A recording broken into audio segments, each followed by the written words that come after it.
You're live. Hello. Hey, welcome to Community Town Hall. I'm Malice, and I'm here with Puka, Zeb, Poison Taco, and our guest today, everybody wave, and Gladius wave. That's Gladius Rex. We will be discussing the win conditions in MMOs today. It should be a very... Uh-oh, I think Puka broke.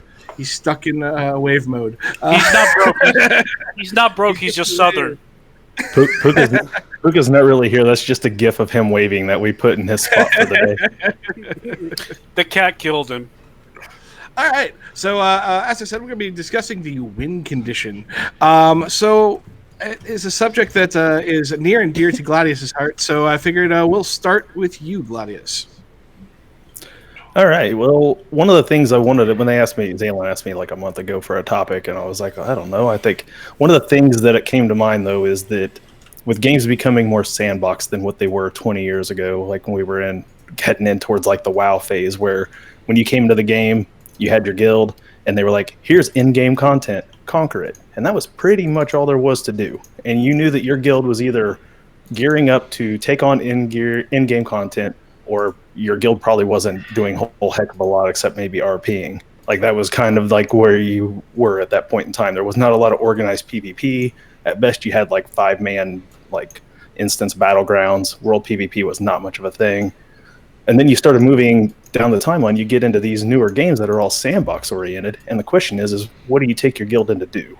There's world bosses in games like Arcade, but is killing the world bosses really what the end game is? Because the reward doesn't really justify it necessarily. You sit at home, make packs, driving them around. You're going to get closer to advancing your character towards in-game gear than if you're out there just spending a half hour trying to slay bosses. So the question becomes then, like, what does your win condition for your guild look like? Who helps set that tone? Who helps manage those expectations of your guildmates? Because they're going to want to do different things, sometimes individually even, than what your guild is going to want to do.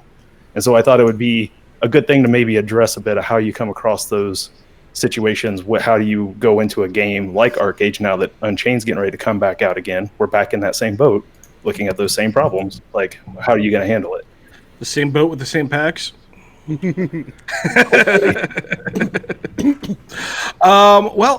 Actually, I'd like to hear from Poison Taco on this subject, because I know he's got a very interesting little force of chaos that he's throwing down currently in Star Citizen.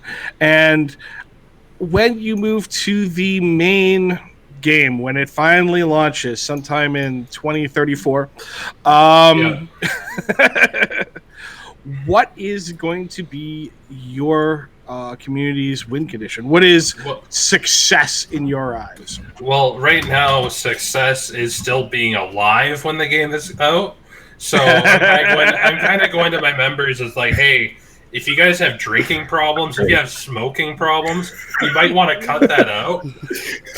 Healthcare plans are now at a premium for guild memberships. Communities now have to actually put out healthcare plans so their members can. He's got like guides of how to apply for Medicaid. Yeah. Just the same thing as a Fight Club. Well, considering how I'm Canadian, I can make a shell company and then get people across the border, and then they can get Canadian healthcare, and then they don't have to pay for it. So we're kind of min-maxing. That's a plan. That's a plan in place. At least you got a plan. That's like, a these good are my I think that's employees. a good schedule. But in all seriousness, winning for me is gaining territory, accumulating wealth, and having a good time. Sure. Which is, I guess, because that's the thing.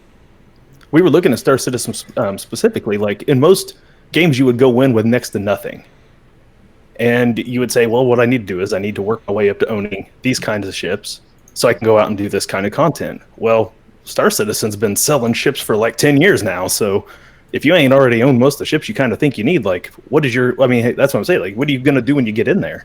You own territory. Well, what's that going to look like? You have to build star bases. I mean, is there? What are you doing day one of Star Citizen? Like that game launches tomorrow. Like, what is the goals for Star Citizen? Like, what does it look like? We already have a goal. We already have a home system picked out. We already have an idea of like where we want to build and what type of content we want to do. Twitch chat, I love you. Sorry. I know. I need to twap. I'm sorry. I wasn't laughing at you, Taco. I was laughing at Narth. And Narf's got it I figured forgot him. out. The I'll win push it condition is own every ship before the game launches. It's great. Continue on, Taco. Go Sorry. ahead, Please Taco. continue.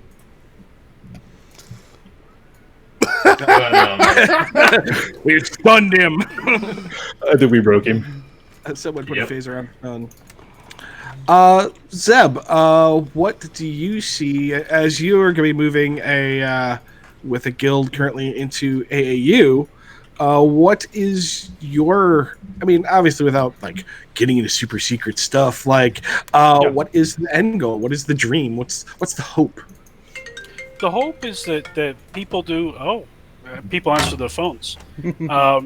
The hope is really that people enjoy the journey to get to where end game is going to be, and then enjoy end game content for itself. I don't think in a game like AA, you can set like we want to lock out this content. That'll be a win condition because eventually your members will get bored and move on. So eventually, you have to set goals that are as satisfying on the journey as they are at the end of the journey. Oh, what's an example of something like that? Well, here Gladius was talking about WoW. I'll talk about my experiences in Star Wars: The Old Republic, which is very similar to WoW in its theme park nature. So you had two sides of the game. You had a PvP arena side, and you had a set condition missions. And the missions themselves, if you could clear them at a faster rate or whatever, that was a win condition for some people. For some people, it was just going on the journey. For some people, it was being the best PvP guild in that. So, to be honest, I think a lot of people's conditions are very dependent on other people's opinions. For instance, if they respect you or fear you on a PvP level in a game like ArcAge, then that is a win. That is a win for your guild. If you are forgotten because your guild is old and your accomplishments are old in older games, then that is not a win. That is by far you have to reestablish yourself. So you would say reputation and relevancy Yes. is a big part of that win condition on a particular game. Okay. I would say for most gamers in a guild structure, I think that reputation is king. It's the only currency at the end of the day that you have. It's Yes. the only truth. Because at the end of the day, right? Exactly. Go ahead. No, I was just saying that's the only thing that you end up with by the time you're done. Like Right. everything else is pixels.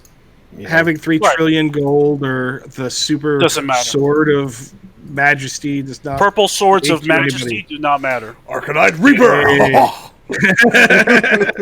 Like I talk sometimes. Like when I first started WoW, I was a leader of a role playing guild, actually, of all things, and we went into World of Warcraft on the Scarlet Crusade server. And I remember the first time I ran into this guild named Archon, and they were the only guild on that server that was doing Molten Core at the time. Molten Core was the only in-game dungeon there was, and they had all this gear on. You're like, where did you get this stuff? They're like, Molten Core. You're like, what the hell's Molten Core? You know, you start looking into it, everything else. I can't remember a single name of any of the people in that server that was on that guild. I don't remember any of their names, none of them. But I remember the one guy who decided he was going to be the best leather worker in the history of leather workers. And he found everything he could and put everything he could into crafting. And if you weren't wearing his leather, you were just like everybody in the server like wanted leather that was made by this guy. And so like your reputation carries, because 20 years later, I remember that guy's name. His name was Nilano. And I don't remember anybody, though, who was the first people who knocked out Sauron or whatever his name was at the end of fucking Molten Core. Like, I don't remember those people at all. So In a game like Galaxies, you had that opportunity to make yourself known throughout the gaming sphere for a particular thing that wasn't combat related either. So it was interesting to see that in a Mass Effect kind of style. Oh yeah, definitely. Puka, what does the win condition look like for your crew? Yeah. Other than your obsession with group hugs. Group hugs. Yeah. Win conditions. I mean, that's so. It's an interesting question. You know, for us, ultimately, for myself and leadership, it comes down to a question of constantly chasing and providing and facilitating an activity or an objective that we can have fun and enjoy doing together. For a lot of us, especially if we're talking about a game like Arcade Unchained, a lot of that is chasing what are some of those meta objectives and activities. I think that resonates with a lot of people, and then doing our best to become as thoroughly competent and efficient in those activities. That said, we do kind of like to pick something and make a name for ourselves. Like for example, back in live, trading was our listen, you hire us, we'll get your packs there. It's going to happen. I think There's no question about it. You're going to get the packs there, and that's ultimately what it came down to. Now, for us in this current state of the game, I don't think we'll necessarily be able to do that just because of how the trading system is. It's not as dynamic as it used to be way back in the day. But I really don't know. Everyone has a lot of questions about Unchained. Ultimately, I think we're just going to go in there and try to have some fun and chase our different blue dragons around and just see what we're able to catch, and what we as a group of people enjoy doing. Good thing about Unchained is we actually know more about it than any game that we've gone into in years, because some of us just got off of that train, that we've been on for 5 years. So hopping right back into it's like, well, at least I know what the game is like. The builds are pretty current builds from what they were when I left for the most part. So yeah, I mean our win condition has always been I want to give you a reason to log into the game, because for a lot of us in MMOs, eventually the MMO itself is not a good enough reason. Well, I mean, for me, I'm more of a strategy player. Like RTS games and 4X games are kind of my jam. So a bit for me personally is just building my own little empire and kind of achieving those large scale goals and objectives, getting territory, getting land, and having other people be equipped and successful in the game.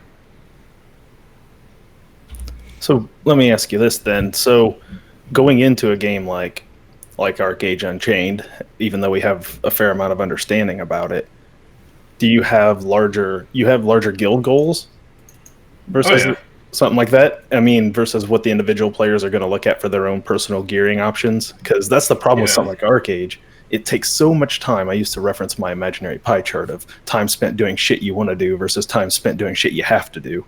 And that was always a problem with some of these way sandbox games are getting built, is they take so much personal time. It's hard to get people pulled away from their personal goals to get them to hop on the boat to go do group objectives. You just gotta give a little too. I mean, if you give people time, they'll give you time. Well, and I can attest, it comes down to setting realistic goals for your group of players of how often they want to be doing these unified objective-based events that you as a guild where everyone's like, hey, stop what you're doing. We're going to go do this. And, for every guild is different. A lot of guilds can't rally up like that for 3 hours every afternoon and say, hey, no matter what, during these 3 hours, you're doing whatever the guild leadership decides we need to be doing as a unified force for this duration of time. Ultimately, you have to look at your membership and be honest and open with your members and be like, hey, how often do you guys want to be doing this stuff together? And that's where I think cliques are pretty powerful, and you need to be supportive of them. And basically, when they spin up, when you have maybe 10 people within your guild that want to go do something more often than maybe you as leadership want to pull the entirety of the guild together, that's fine. Support them. And making tools that allow people to, instead of feeling like they got to do everything themselves, that allow them to realize what other members in their guild are going to be working on something that they may not necessarily want to prioritize. I think is by far the most important thing and the most important tool you can give to your members, to be like, hey, calm down. You don't need to get 50,000 machining. I know you want it. I know you want the car. Calm down. We got a guy. Right? Like, you focus on what you want to focus on. And then just tell us. Right, providing so that freedom to the players. Yeah, but just tell us. Keep us in the loop so that we can know and be an asset for other players that want to approach you and use your skills. And that's, I think, is far more important. But, we're not communists. Poison's a communist. Wait, we're not? That's okay. I said, I'm talking from my point of view. No, you're a communist. I understand. You're a communist Canadian. power. There's a difference, but it's only slight.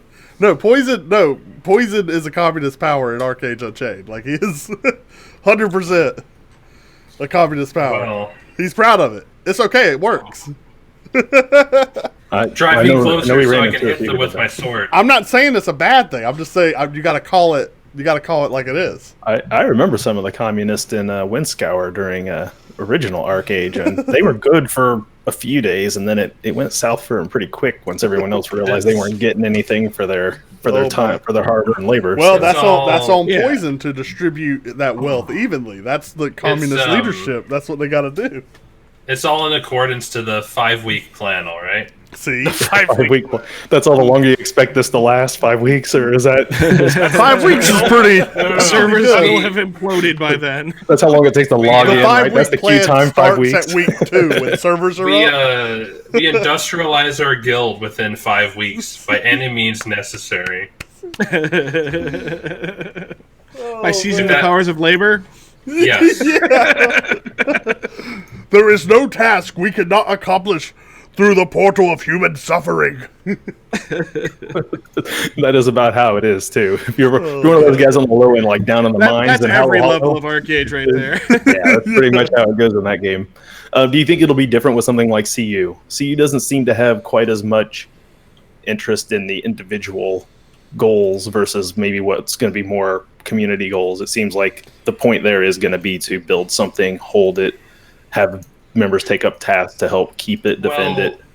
Like, it'll be maybe easier, but go ahead. It seems like Camelot Unchained is going to be discouraging, like, going after your own personal goals, because if they stay true to their design, you're not even going to get your XP and gold until every day. So you're not even going to get that instant gratification. So you're going to be more motivated to do stuff, and then you get your kind of daily stipend. Cash in the day. Yeah, so Camelot Unchained, in my opinion, is more of it's going to have far less, I think, sandbox elements in a game like Arcade Unchained, and I haven't heard anything about like land cultivating or farming or a lot of the gathering aspects. There is gathering.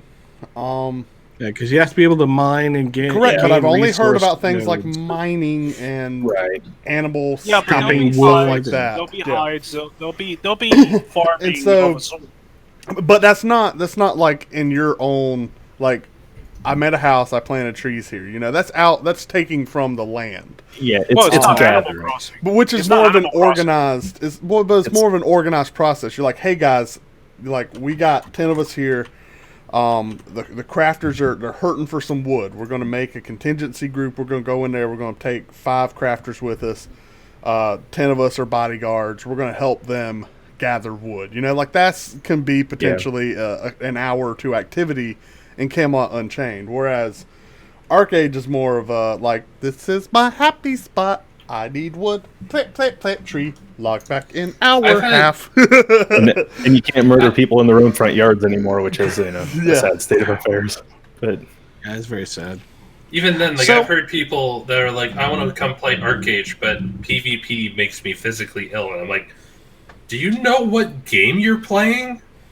But there are ways you can play Arcade, and never PvP. And some of them are wrong. But again, not in Gamingo's eyes when they're selling a copy of Arcade. And listen, you can spawn in the safe zone. You can get up to level 30, and all right, sweet. I'm gonna go get my scarecrow. I'm gonna put my plot down here. Done. Farmville it up. And yeah, you just Farmville in the safe zone, and you can do safe trading. You can there are people that like to play like that, and that's fine. Log in and enjoy, and put stuff on auction house so I can buy it. How enjoy. dare you say that's fine? It's a fine. PvP murder fest. And you know what happens to those people? You see them every day on the roads, heading through like Tiger Spine, and you see them. It doesn't matter what time of day you go there. You see them head in one direction either time, and you're always like, "Where are these people doing with all their damn gold?" Like, you get on the leaderboards and you look, what are you doing with it? Like, you're making gold, but why? Why are you here, people? Like, what are you doing? So you figure either one, they got to be the Chinese gold seller, right? Like, these are the people selling the gold to everyone else, right? But then you're like, why? I've never understood where these people do with their gold. They're taking the gold and they're buying furniture. Then they're buying the match for furniture. They're putting the furniture in their house. That's the whole. They're doing the furniture, and then that's so expensive. What was that one guy in Arcage? He owned a whole entire district with all of his alts. He had 4 mansions, all this just massive complex that took up a whole entire district of Arkham Iris? Arkham Iris, yeah. Oh, you're talking about the guy who used to be the land broker. If you wanted to buy, you had to go to him because he had so much land, he could be the middleman. Yep. Wasn't Fawn. What was that guy's name? Yeah, I can't think of it. But anyway, that guy's literal game experience was to be a real estate agent in Arcage. And he was the guy to go to. And it didn't matter where you were buying land. You went to him, and he middleman brokered and handled, people would hand him at the time, A&AD weapons, which were, the best in the game at the time, to hold as collateral until land was transferred. This was, the only guy everyone felt they could trust. And there was no good reason to trust this guy other than he had, 15 mansions in Arkham Iris. He had a history of trust. He had established that, but that's what he wanted. To be honest, this is the perfect example of somebody taking the path less traveled in what they want in a goal. He wanted to be this broker, and he's known. You guys are talking about him right now. He's extremely famous, and he's not a PvPer. Exactly. No, and that's exactly what I would get to. Is there's no reason to suspect that your in-game goal for Arcage, for instance, has to be that if you're not one of the 100 people standing on a boat shooting at a Delph Gophenad ship or whatever, the Ghost Delphinad ship, that you're not winning. Because Arcage is such a different style of game. He might not be a PvP. You could do that in any game. He could be feeding an all, or he could be feeding members of his guild. You know what I mean? Yeah, that's true. And that's what he enjoys doing, or she enjoys doing, and that's awesome. More power to him. You could even do that in WoW, though. In WoW, my guild was an open world PvP guild that role played and killed people that were attacking the troll NPCs. You're the worst. You're the worst kind of guild. I am the worst, and we were all trolls. We were all trolls. We tried to quest. We did that in our WoW constantly. But that was our goal, and that worked for about a year. This is our homeland. Oh, it's over. Yeah. Back when I ran a roleplay on WoW Roleplay Guild, we had a small town in one of the Elven communities. Some tiny-ass little Astronar, I think it was. And we just decided it was our home. And we just hung out in Astronar, all 80 of us all the time. So people would roll into Astronar and be like, what the hell are all these fucking humans doing over here? This is some bullshit, right? And it was because it was our home. We're like, hey, get out of our houses and run them off.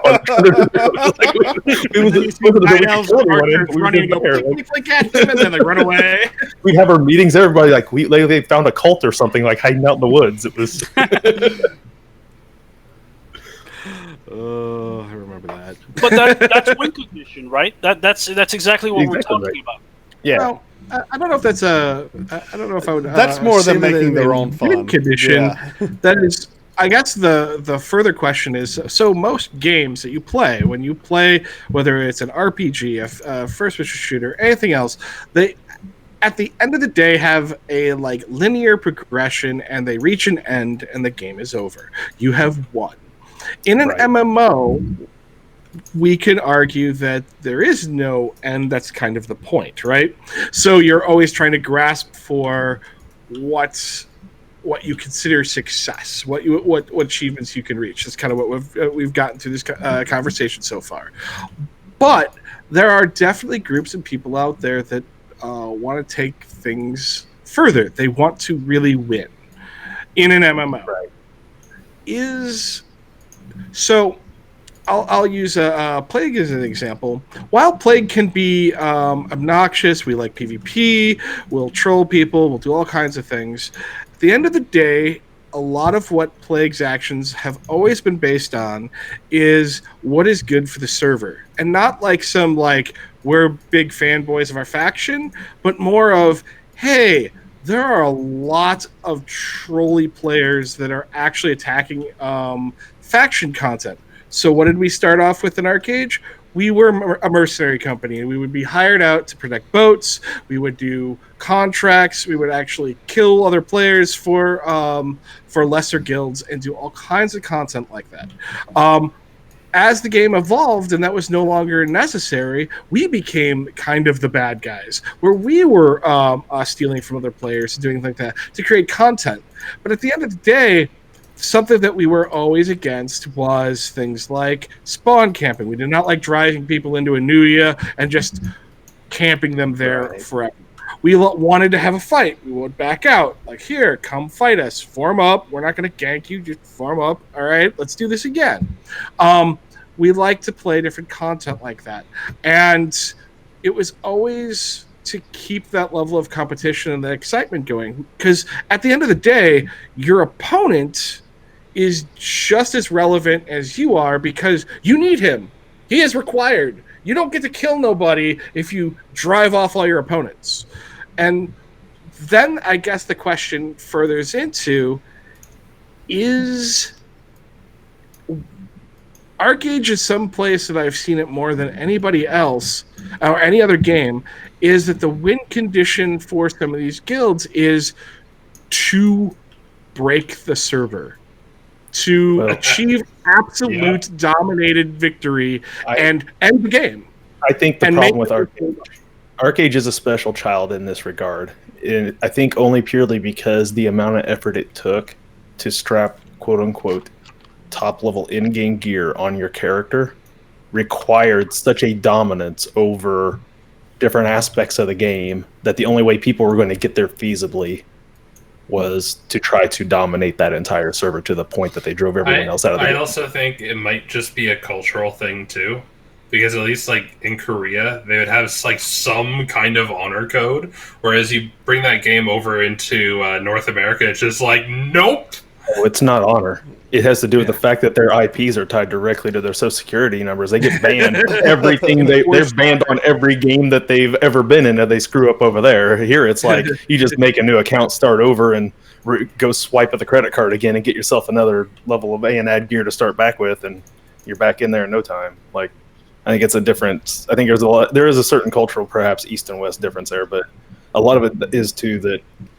I mean, these players. Well, I think that more along what Poison Taco is kind of saying is like, so if you look, a lot of Asian market games, particularly Korean titles, have this you can attack your own faction mechanic.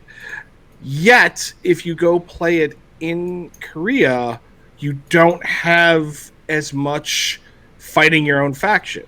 Like, there is some people that play up the evil, or there are a couple other things like that, or it's a way to resolve disputes and things like that when they're actually like clashing heads before they created the Dominion system.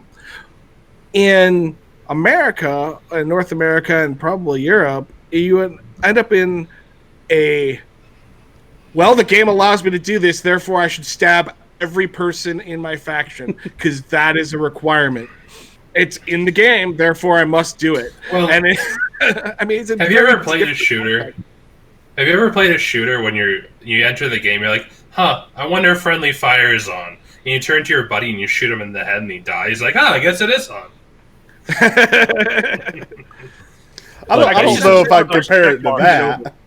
I used to tell people the trial system was worth the price of admission into Arcade, just to so everybody's going to do it once, but that's not going to break your server or your game doing it once. These are people who systematically make sure that like a religion. Like, and I think Arcade is really the first time I've ever truly seen that push to that level. So the problem, and I think something, it's not the problem.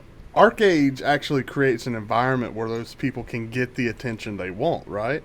So, especially by utilizing the trial system, if you allow them to become repeat offenders, they kind of get a name for themselves as that person, and that's all they ever wanted in the first place was that attention. All they ever wanted was people to look at them and be like, "Oh God, please don't." That's all. I mean, they live for that. They're like, "Yes," you know. And ArcAge does have systems in place that allow them to attract that attention by being repeat offenders in trials, where they have, at this moment, once you're in the trial, like all access to everybody on the faction, right? Like I now have access to everyone on the faction with a specific. I have my color. soapbox. Correct. Time to talk shit. And then I got 5 people that are gonna, whatever at me, and then I get the whole faction chat putting their input on me. It's like, this is exactly what I wanted. And so it is pretty conducive of enabling that personality, which I think is fine. But ain't nothing better than walking away innocent every time either. Those are the best. Yeah. Oh my God. I would talk about repeat offender. I'd be in there 3-4 times a day and be like, Inno. I'm like, yeah, we pretty much all did. It was yeah.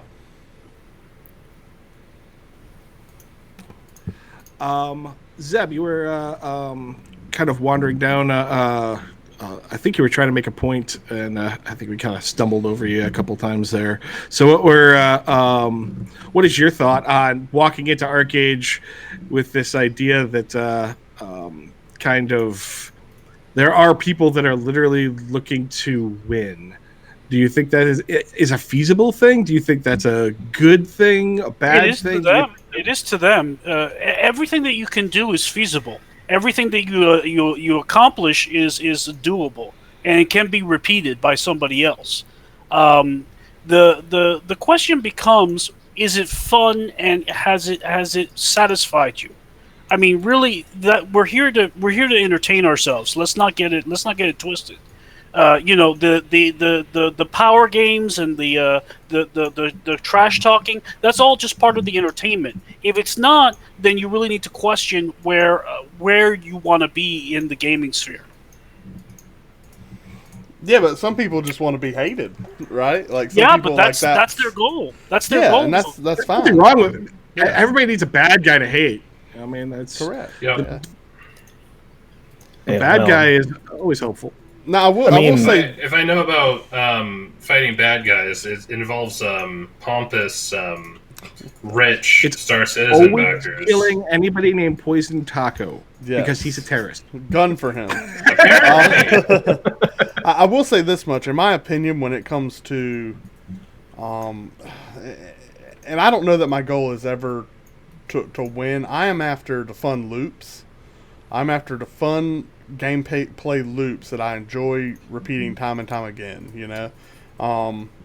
and ultimately, in my opinion, another human player and making the objective or making my opponent always another human player, for me, provides the best loop, hand down.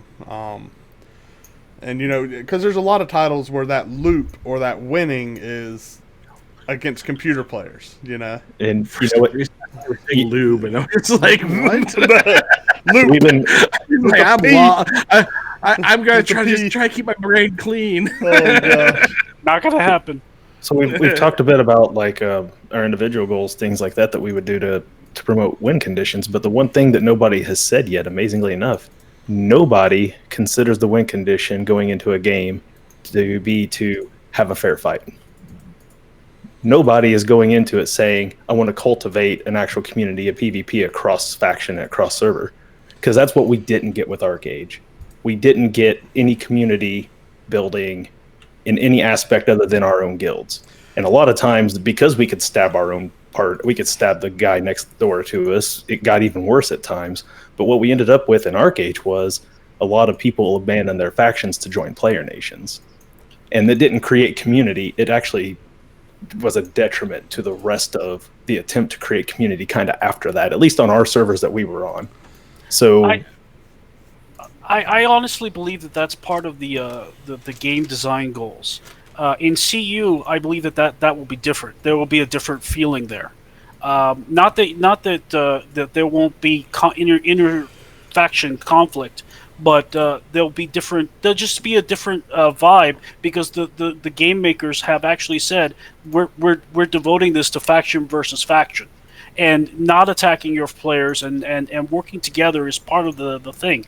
And not having the instant gratification of you kill a zombie, you get the reward right there. Instead, you kill a zombie and it goes into a program that calculates it the next day. So you'll be more generous with your time as well. If you see somebody being attacked, you would naturally go and help him if he's on your side, or you might even go and help him if he's on the other side, and that the game then calculates something like that.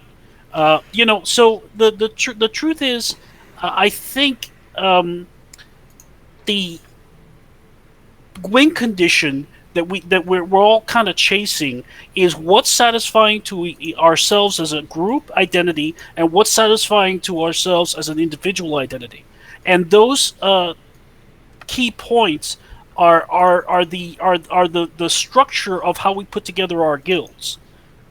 Anything else is kind of up in the air. It's variable. You have people that want everything in under the sun to be done. RPing is a type of victory. I wanted to mention as well. It is what it is. It's not. It's taking the. Yeah, victory for some. Everyone that has some witness in it is a right? loser. But I mean, we all lose when we have to read that. Like, oh my gosh. But I guess the question is when CU comes out, and you let's say you're right, and CU is a game that more aspires to creating faction PvP. Mm-hmm. At what point, as community guild leaders that are going to be in this game, and from what I understand, CU's looking to have basically one giant server, right? It may not even be multiple servers, at least to my understanding. But whether or not that's true, I guess, is irrelevant. But at some point, are we, as the community, then responsible to a degree, more so than the devs, to create and foster community so that the game thrives more than 6 months? No, so before we start driving everyone else out of the game. Here's the deal, and I want to talk about this from any title, right? Fair is not the player's responsibility whatsoever, right? Yeah. We are players in the game, right? I'm going out to win. I'm not going out to play fair. Fair is a developer responsibility. They're the refs. I'm with Puka on this one. When I get home off of 8 hours of work, I don't want to think about, how do I make the game fair for the people that doesn't mean that is different. Fair does not mean you don't play with a great sportsman attitude, right? That doesn't mean you don't play very sportsmanlike, right? So, Mouse is talking about things like spawn camping. Fair does not mean that, you have to be a douchebag. No, you don't have to be a douchebag, right? But ultimately, fair comes down a lot to balancing. You want to know when two forces meet on the battlefield, is it a fair fight? And so from if they go boom, then you want that as a developer, you want that to be a fair fight. But the point is, as leadership and strategists, why would we go boom? That you plan around that. Take an event like House War. The tools are fair. The strategy is what you. Take an event that's a tool that's in the player's hands, right? Sure. But let's look at House War. Yeah, look at House War. Both factions can line up. Yep. And if West has an overnumbering odds and power over East, and they win for the month straight, and nobody starts showing up from East anymore, have you really fostered PvP? No, absolutely not. But who's responsible for that? The point is the faction on West. PvP. That's the question. The level of asshole that your community is willing to be is what fosters that. Because at the end of the day, there is expecting an evolution of mechanics, basically, especially in the current modern idea of the sandbox. The sandbox is, here is your tools, dig around in the sandbox. Exactly. So you're left with you being the sole arbiter and responsible party for what is fair and what is reasonable in the game. I don't necessarily agree though, because as a player, I understand from the standpoint of community. I absolutely do. Listen, if we're showing up to Housey, my question is, why am I being rewarded if I never had any competition in the first place? right? Why is there some mechanic in the game where I can run, fight an NPC, and be rewarded when the reality was they wanted me to overcome a player competition? This is like Guild Wars 2 all over. Why am I getting rewarded for taking keeps where players weren't defending them in the first place? Right? It's like, so the point is, the carrot is there. The question as developers, why are you still hanging the carrot there if there's no player that's meant to keep me from getting the carrot? As a developer, you have to like either remove the carrot and force us to look for gameplay elsewhere, or you need to incentivize give them an ability to stop. Like, if only 10 people are showing up and they got 30 of us coming at them, it's like, well, give something to those 10 people to give them a chance against the 30, right?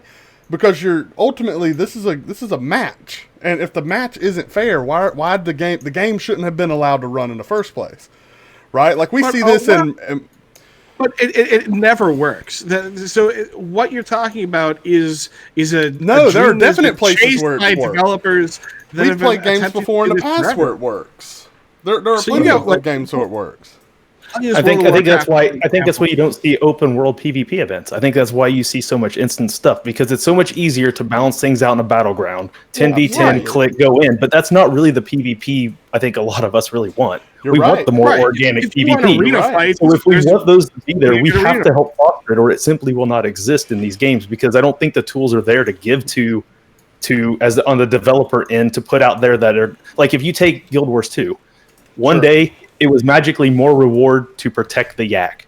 90 people humping a yak on its way from its spawn to the first fortress and so on. And all you had to do was find a yak, and you could find half of the server or whoever was on the map at the time. The next day they switched it. And suddenly it was more advantageous to kill the yak than it was to guard it. And suddenly there was nobody guarding yaks. So you couldn't create a fight over that yak if you wanted to. It was either going to die because no one was guarding it, or you couldn't get to the yak because everyone was guarding it. Correct. So let's talk about a game like Came On Unchained, where the entire game is about this PvP combat, right? And let's say we have, so we're TDD, right? And we have a front. Let's say we have 3 keeps on our front. And we've got, in the vicinity, maybe we've got, let's say, 1,500 players in the front somewhere, right? And then Midgard, out of nowhere, comes up, and they attack with like a 1,000-man force on what would be like our southern keep, right? And we're spread evenly, right? We don't have enough. We've got maybe, 500 people in the vicinity of that keep that can go there and defend it, right? Is that a fair fight? No. Okay, like, we agree that's not a fair fight. So, as a realm, you have to ask yourself, how do we strategize and get people down there? And as players, they're asking themselves, well, what's the reward for me, right? Like, why would I go down there and defend something that's probably not a fair fight? So, as developers, you have to incentivize players when you see an uneven fight. You have to draw other players into that from the faction that needs help. You have to put something there that incentivizes those players to go and assist what is most likely going to be a losing battle. Because if they win, the reward will be so much greater. Does that make sense? If 800 people roll up. I'd like to present this based on a thing we know as a truth. This happened. This is what Dark Age was based on. Is that the Hibs were all role-playing in Tirnanog, and they weren't out fighting. Probably. Yes.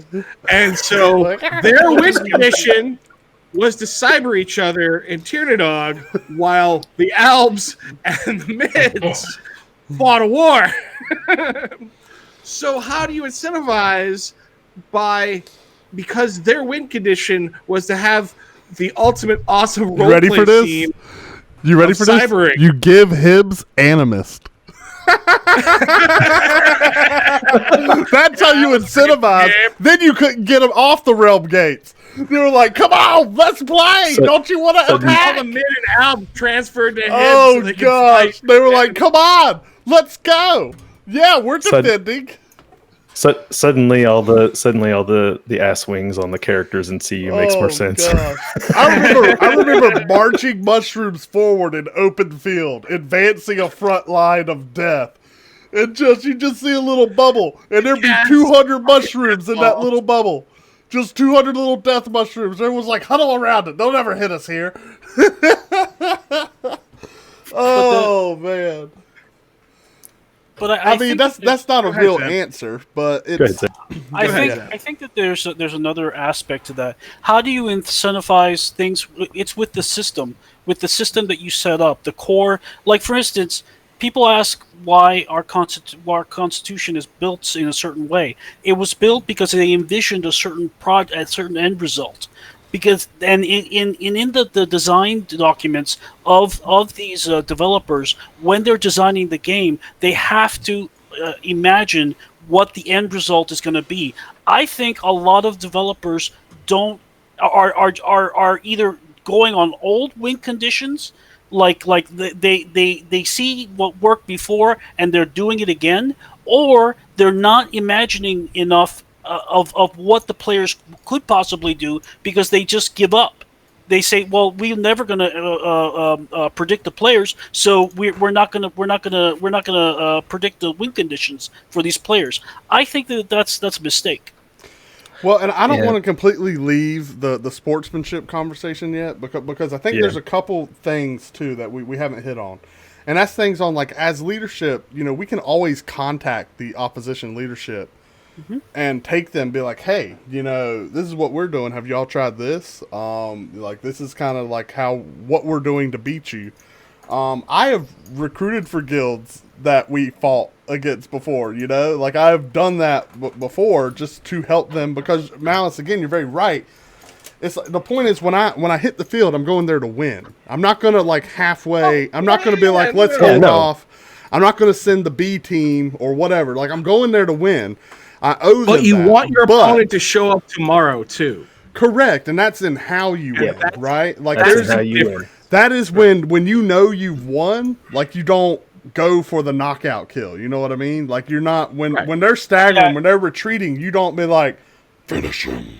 Like, it's actually depressing. It's actually depressing to be the Harlem Globetrotters when you're beating the Generals like every game of the year, 100 games out of the year. It's depressing.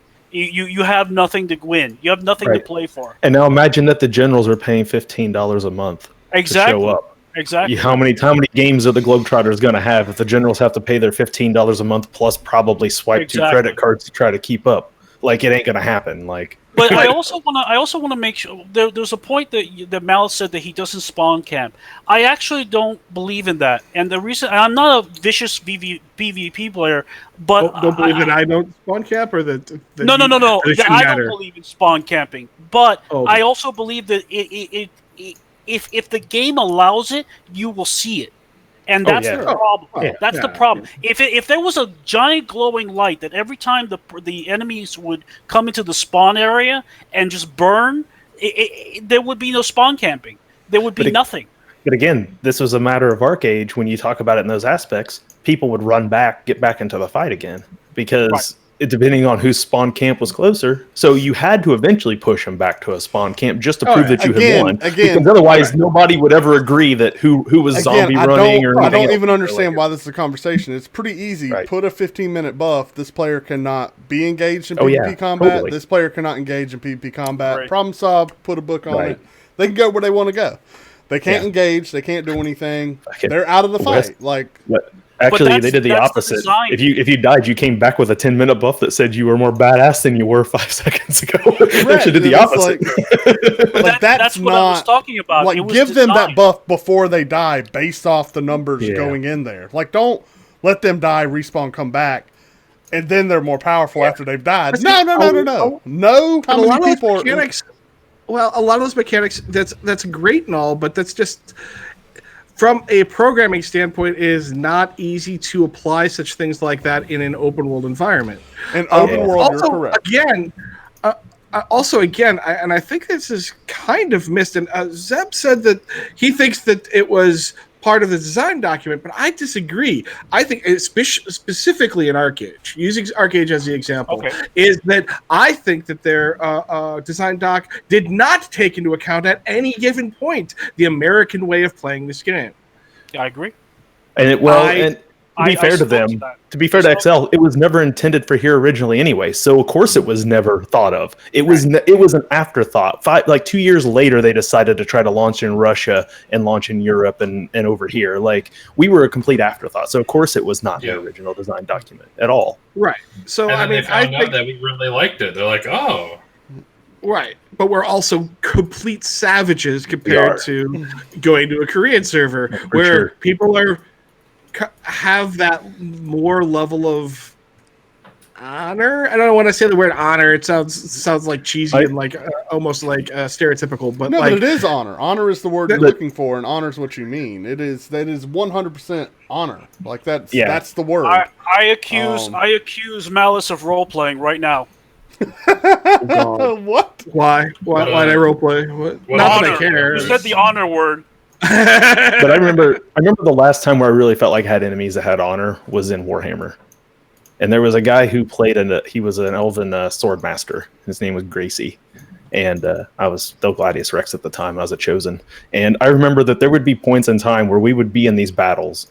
And me and him would find ourselves separate almost somehow from the rest of the groups. And me and him would just be beating on each other for just one-on-one for it seemed like 10 minutes. And sometimes none of us could ever kill the other one. And by the time we were done, we would just both salute at each other and go back to our groups. And like, we would run into each other all the time. We could be going just to the same place. And if we accidentally ran into each other on the road, we would just both dismount, stop, buff up, and then just go right at each other. Like, and every time we ran into each other, it happened all the time. And like I said, 15 years later, I still remember the guy's name because of the way that we played. And I remember those were games where we recruited sometimes from our enemies when suddenly server merger happened. Because all of a sudden, the people we fought against wanted to come play with us versus playing with these nameless, a-holes we were about to play. I'll tell you this much. The best way you, as a person, can help develop that sense of trust in other players is to go and experience other communities. Like, be in their Discord, be in their day-to-day. You will never truly come to appreciate and understand the inner operations of a lot of other communities unless you go and actually experience them, because you've only ever experienced them as an opponent, and you don't get to go in and actually see their day-to-day. And we have a lot of assumptions about how people are based on their actions. And 90% of the time, it's but that it's informs not. us. But your behavior and how you project that, it's like the old saying, if your date is a keeper, not by how they treat you, but how they treat the waiter. Listen, absolutely. That's the same end result. Is if they literally stand in your corpse and go, you should uninstall. You are a piece of shit. You now, should correct. I am not talking about. Hey, now that I've told you all that, do you want to come hang out in the Discord? I am exclusively referencing titles where communication is not possible. I am not talking about when it's your own faction and they've killed you and you can talk, right? Like, I'm talking about in situations where y'all don't have that direct line of communication, and you're trying to infer the why out of a person's actions, and y'all have not had any text conversation. My last statement was based off that. Fair enough.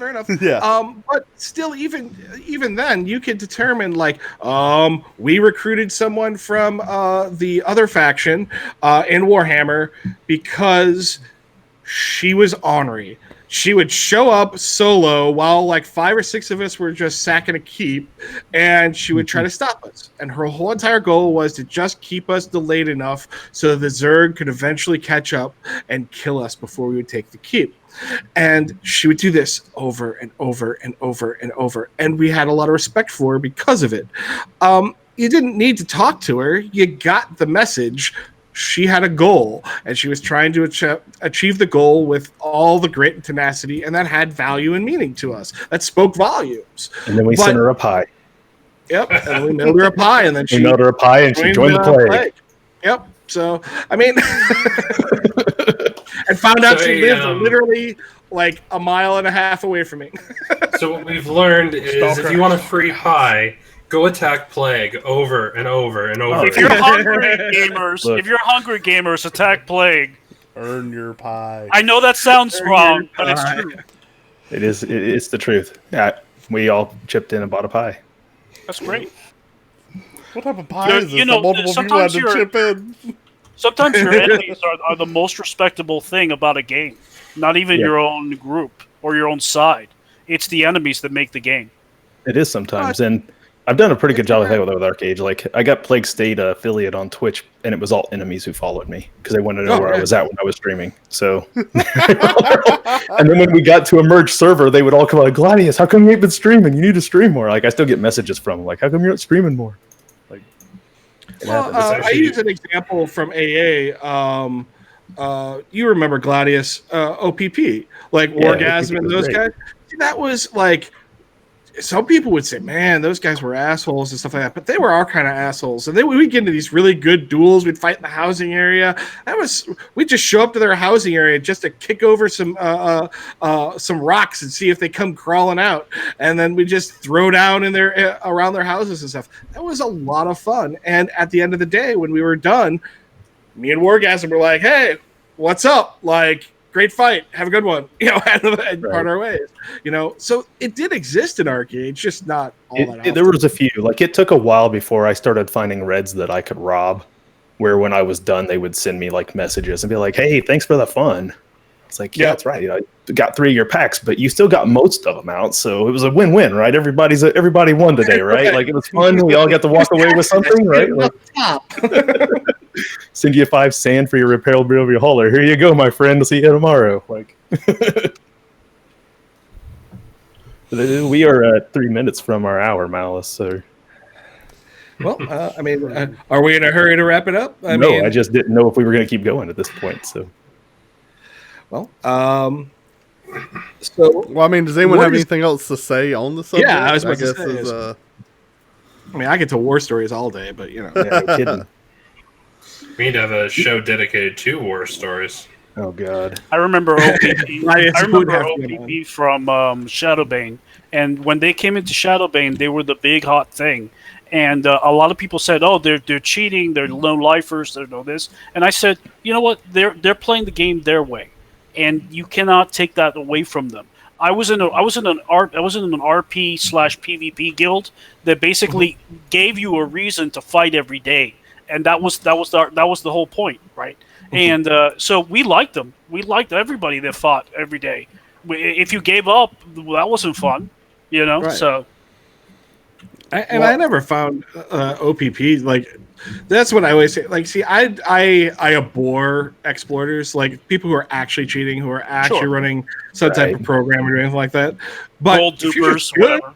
Yeah, if you're good, you're good. And I respect good. The problem is, just enough people out there are not good. They're just doing something. Yeah.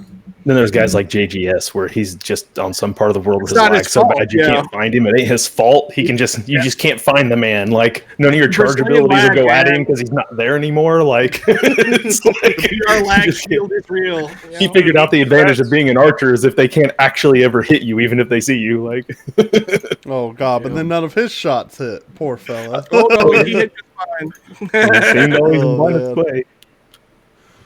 Well, I think we kind of all.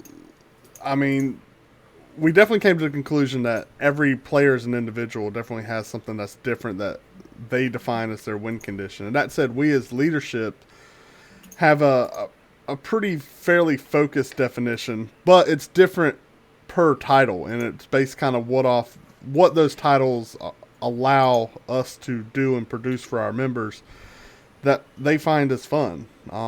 It's also different per culture that we create as leaders. Sure.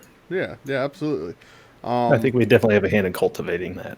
Yeah, for sure. Yeah, sure. And I think a lot of y'all agree finding or being able to cultivate just an amazingly honorable server community, regardless of the title, is really a big goal for everyone. I think it ends up being the well-being of everyone. And even the game to thrive. Even for a game developer, like if they have a community of just awesome people that really want to make the game experience as good as possible for themselves and for their opponents, I think maybe that's the developer's win condition. You know what I mean? That's what they want, is being able to turn a server online, bring a server online that's that's what they got. I think at the end of the day, we have to understand as community leaders for our guilds and for the MMO community in general.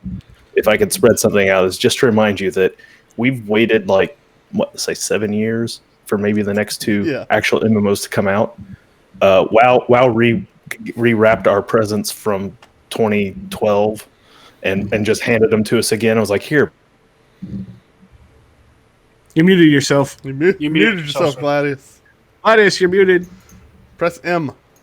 Hit M. He was on a great point too. I know. There's no telling what he'll say, guys. It's probably it was from the heart. It's going to be. We'll never know. I love you all. I'm giving you all $1 million. He was like, WoW Classic brought us back, but it's really garbage. Why are you playing it? Gladius. I don't know. Rain succeeded. He hacked your mic, Gladius. Gladius, press M on your keyboard. Press M on your keyboard. Make sure that the window is selected, though. Select the window. So make sure you click the browser and then hit M. We're going to get this closing argument. You got to click the Chrome window and press M, Gladius. I promise you can do it. He's like, nope, it's not happening. Oh well. Okay. Well, we'll close down the program. Does anyone else have any other closing thoughts on the subject? Poison, Zeb. A lot of it depends on how you build your game. I mean, part of it is people just want to come home and have fun, and in a lot of cases, MMOs only have 2 factions at best. And when you have 2 factions, there's always going to be some kind of imbalance. And unfortunately, most fights in open world PvP are going to be lopsided one way or another. But if you have tools available so that the Zerg busting is possible, and I think another problem is since every MMO has started to be big tent MMOs where they try to appeal to everybody, you kind of run into issues where every class is capable of dealing DPS. So you don't have a lot of dependencies or synergies available as opposed to, say, an older game like Dark Age or Camelot. Am I back? Yes. Hey. And if you want to have a good sandbox game, if you want to have it so it's possible for a lot of people to be able to have fun, make it so that a small group can beat a larger group. Because then otherwise it's all going to come down to numbers, and then nobody's going to really have a lot of fun. Sure. Well, I think that brings up the valid point and this is where I brought kind of my argument against the it's all on the developer's seat, because at the end of the day, the developer also wants to go home and he wants to blow off steam, and he does not want to live 24/7 creating this every little potential aspect of this game for you, and some of it is left in your lap. Building a game is hard, no matter how much whatever people want to say. When you're talking about MMOs in particular, they are massive endeavors. Every little square inch can be flawed in some way, and you really need to accept the fact that there is not an infinite amount of time in creation, even when we're looking at CU and Star Citizen, which seem to be taking infinite amounts of creation. Yeah. All right, can you hear me again? Yeah. Yes. Okay, good. I'm back. Sorry, I lost my mic. Good. Go ahead and finish what you were saying. I just wanted to see if you could hear me again. Yeah, no, great. That's so I feel that in a way we have to accept the fact that there is always a limitation in what developers can do. They're always going to try to tweak things out and balance what they can see from their analytics and their statistics and everything to try to keep things balanced, to try to create as much enjoyment as possible. That is definitely their duty and a part of their development, but it is never-ending task that will always be changing, especially the fact when they put new content. Give them $15 every month. So at the end of the day, it comes down to the players. It comes down to what you want to see in the community around you and what you want to develop as a community. I think it's more of a team situation than it's just like you can't put it all on the players like, hey, this is overpowered, don't use this or it'll destroy your community. It's got to be a team response. The players are responsible for bringing their concerns to the developers, and developers are responsible for listening. Like if a new class comes out in the game and it's broke and it's wrecking everything, developers are not devoid of the responsibility of balancing that class in a timely manner. But at the same time, players also have the responsibility of bringing their concern to developers. And at the same time, developers, especially if you're a title that is accruing a monthly sub, like you're responsible for being active and playing in your game and being active members of the game community. And having that, and this doesn't go to every developer, but especially community managers. But that sounds great until every single person also screams that you shouldn't play the games because clearly you know all the ins and outs and are influencing the game, which is I think it's impossible. That's Dark Age of Camelot. Same thing that happened in Warhammer. Same thing that's happened in every other game. Is the devs must play this faction because they're overpowered.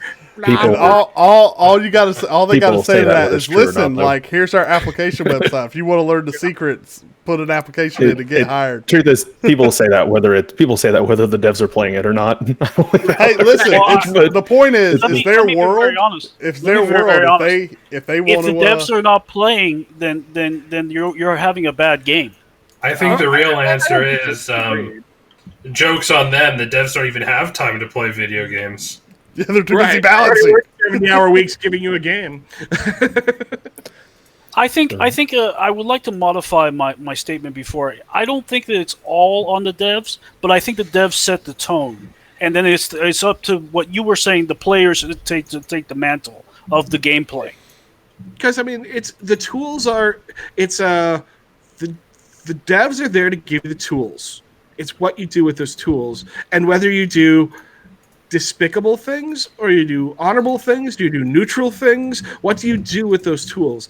And if you are actively being despicable, that is attempting to damage your community as a whole and your server as a whole. But I don't mean despicable like I kill you and steal your stuff. Right, I mean, it's exploiting. That's part of the game. But I'm saying how you do it, how you go about it, if you exploit, if you do things like that, that is literally behavior where you're trying to destroy the community. Well, I mean, you just remember the difference between Robin Hood and every other thief was that he stole from the rich and gave to the poor.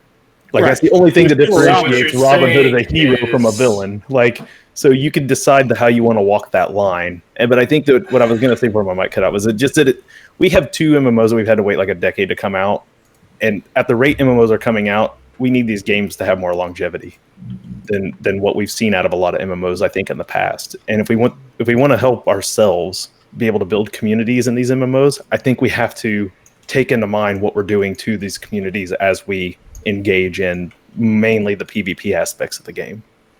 I guess that's where I was going. But go ahead, Taco, with where you were. So what you're saying is we need to go after the millionaires and the billionaires. Yes, the ones you did. When you find okay, good job. Okay, terrorist. so I'm not a terrorist. I'm good. You got it. No, you're still a terrorist. Robin Hood and terrorist. You're still a commie terrorist. We've been over this.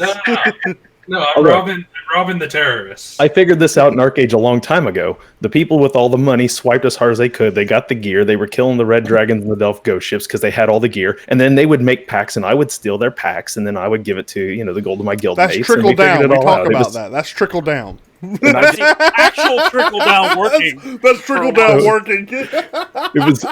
Don't worry, they weren't. I wasn't on the payroll. They didn't want me taking it. I just took it because I could. But they would all make their 100 gold in charcoal off of a Delph ghost ship, and then I would take 200 gold worth of cheese larders from them. And somehow they didn't realize that I was winning. So yes, Kissy Menudo. That's right. Example. Well, all right. So you're going to get into this story? Menudo. But this is a weird story because this is a perfect example of creating community by being a robbing asshole. Oh, fuck. I wasn't actually going to tell this story today, but you're going to make me, aren't you? So we had a lot of problems in our server on Arcade with people who cross-realmed. A lot of people they wanted to move through our territories, but they knew they couldn't do it on their reds, so they would make greens. And so I made a pretty regular habit of killing any green that came through if I didn't recognize their guild name. So there was this guild called Full Potato, and that seemed like an alt guild to me. So I started hitting Full Potato and this guy named Pejong. Every time he'd load up his car with cheese, I would hit him and blow his stuff up, and I would take his stuff. And then I started realizing he was not an alt. He was a legit player, and he had other players with him. And so I instituted a rule of Menudo, where Gladius Rex would not kill you if when you were coming up to a trade-in station, you would shout in shout chat, Menudo. I would not kill you, because that was the only way I could recognize if you were a true East player. So you were a big fan of the Puerto Rican boy band. I understand. It is where it came from. Yes, it's hilarious. Drive through zones yelling Menudo. You would see people driving through zones yelling Menudo so that I wouldn't kill them, whether they were or not. In Part-Time Heroes, we're working on in Star Citizen, we're working on a policy where if we get into a PvP engagement with another group, if we win, we're going to rescue anyone that's injured or ejected or anything like that, and then we'll bring them on our medical ships, so that way we can give them a medical bill after that. There you go. That's a truly American way of thinking. Yeah, you're learning from your American neighbors, Taco. And charge them for the pleasure. Wow. That's awesome. We're going to freedom the shit out of those guys. Thanks for the good fight. Well, unfortunately, you have cancer. Here's your bill. Well, do y'all have any other closing statements? I think it's about time we I think I said my shut her down. Yeah, everyone said their piece. Everyone said it all. Thanks for having me on here, guys. Thank you, Zaylin, who's not here today, being a don't thank Zaylin. Don't thank Zaylin. He doesn't get it.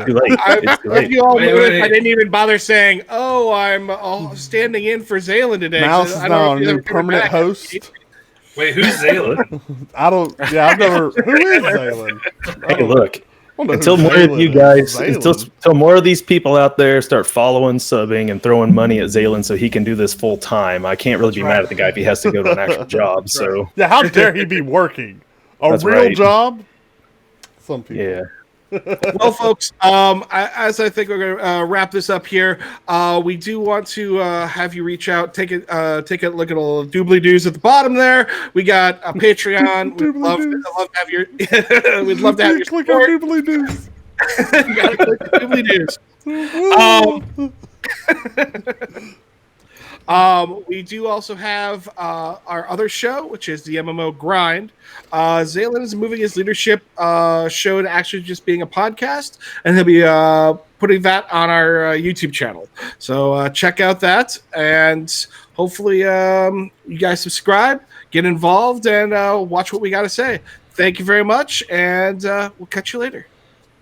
Peace. Bye-bye, everybody. Bye-bye.